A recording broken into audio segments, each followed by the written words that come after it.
We'll begin by looking at the price elasticity of demand. So on the left, you see the demand schedule. So you see various prices and various quantities, and to the right you see a graph of this demand schedule. So the thing on the left is a chart, the thing on the right is a graph, but both of these animals are communicating the same information. This is demand for the product, all the various quantities demanded at various prices.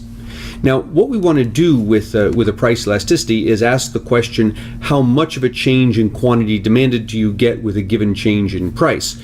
So let's begin by talking about percentage changes. So what you see here is the formula for calculating percentage change. The percentage change in some animal, let's call it X, is the new X minus the old X divided by the old X. This is the typical percentage change formula that you see in most business courses. In economics texts, you frequently see this alternate formula. The percentage change in X is the new X minus the old X divided by the average of the new and the old. So this second formula will be new to business students, but it's more familiar to economic students. When you're doing problems like this, make sure you consult your text to know which one your particular author is using.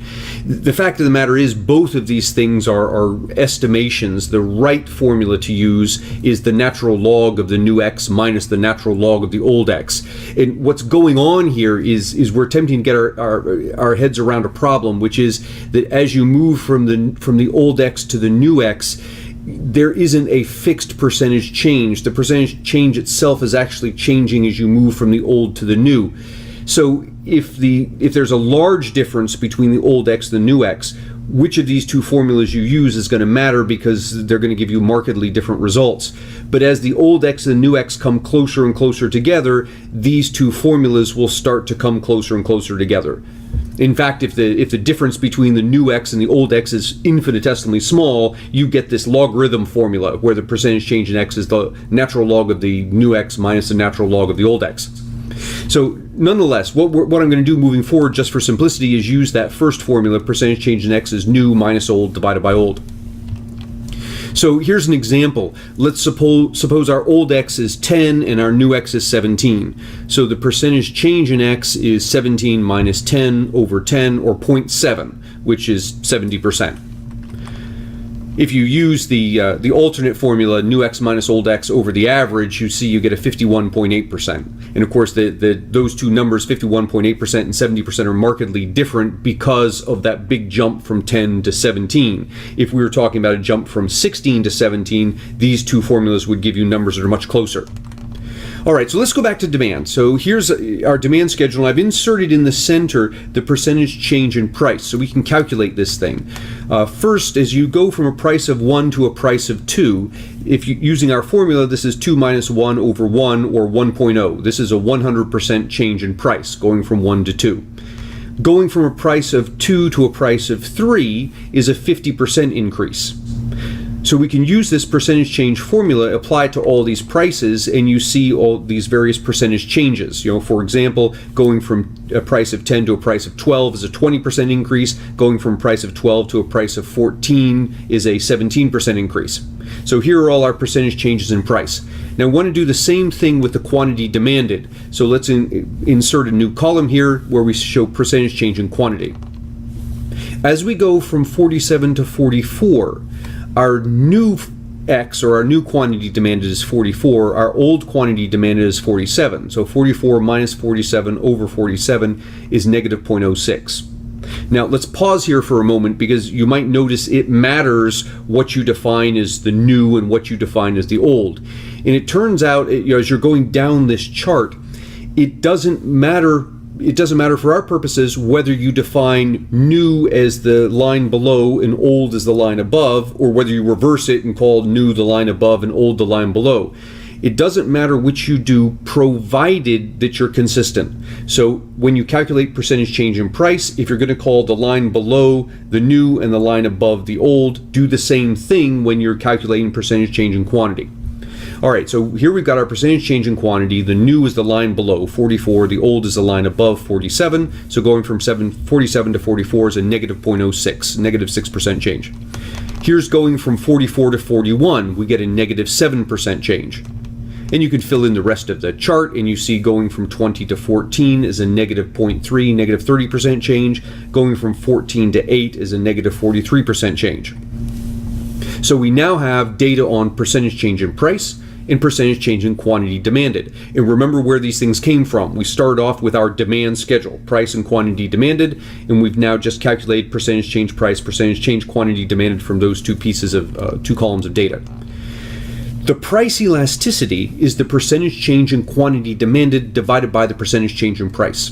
So if you look at these two things, here's a percentage change in quantity demanded of 0.06, and there's the corresponding percentage change in price of 1.0. So negative 0.06 divided by 1.0 is negative 0.06. That's our price elasticity. Now the words that we use with this are our price elasticity is negative 0.06 as you go from a price of 1 to a price of 2. So many textbooks will show this negative 0.06 kind of in a space in between the price of 1 and the price of 2, indicating that this is the price elasticity as you move from 1 to 2. Technically speaking, what's going on is the price elasticity is changing with each infinitesimal change in price. So as you go from a price of 1 to a price of $1 and a penny, you get one price elasticity. As you go from a $1.01 to $1.02, you get another price elasticity, and the price elasticities change as you go all the way up to 2. The negative 0.06 you can think of as kind of the average price elasticity you get as you go from 1 to 2 in all these little incremental steps, 1 to 1.01 to 1.02 to 1.03, all the way up to 2. The average of those price elasticities is about negative 0.06.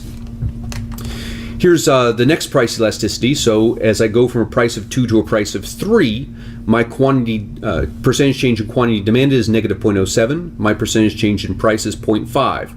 Negative 0.07 divided by 0.5 is negative 0.14. That's my price elasticity. And I can go through and calculate the price elasticities for all these other prices. So for example, going from a price of 10 to a price of 12, my price elasticity is negative 1.5. Going from a price of 12 to a price of 14, my price elasticity is a negative 2.57. The price elasticity you get is going to range somewhere over this interval from 0 to negative infinity. And we draw a line here at negative 1 and make a distinction between the price elasticities that fall to the left and the price elasticities that fall to the right. If your price elasticity falls to the right in that range of 0 to negative 1, we say that you are price inelastic. And you recall from the video, what that means is that you tend to be insensitive to changes in price. If your price elasticity falls in this range of negative 1 to negative infinity, we say that you're price elastic. You're sensitive to the change in price. So when you're insensitive, when you're less sensitive to changes in price, we describe that type of good or your reaction to that type of good as a necessity. So you're regarding the good as a necessity. When your price elasticity is between negative 1 and negative infinity, you're price elastic. You're very sensitive to changes in the price of the good. So we say that you regard the good as a luxury. Now, be careful of those two terms, necessity and luxury. Non-economists hear those words and they think of price. So you think of luxury as something that's expensive, for example. That's not what we mean. When we talk about luxury and necessity, we're not talking about the price of the product. We're talking about how your quantity demanded changes when the price changes. So how sensitive are you to price changes? Think of it this way. Where necessities are concerned, if the price goes up a lot, your consumption isn't going to fall off by very much because this is something you need. It's a necessity. You're price inelastic. If you're talking about a luxury product, this is something you don't need. If the price goes up a bit, your consumption will fall off a lot because it's something you don't need very much. You're very sensitive to the price change. This is a luxury. So let's take an example. Here's a price elasticity of negative 0.5. The percentage change in quantity demand divided by the percentage change in price is negative 0.5. What does this mean?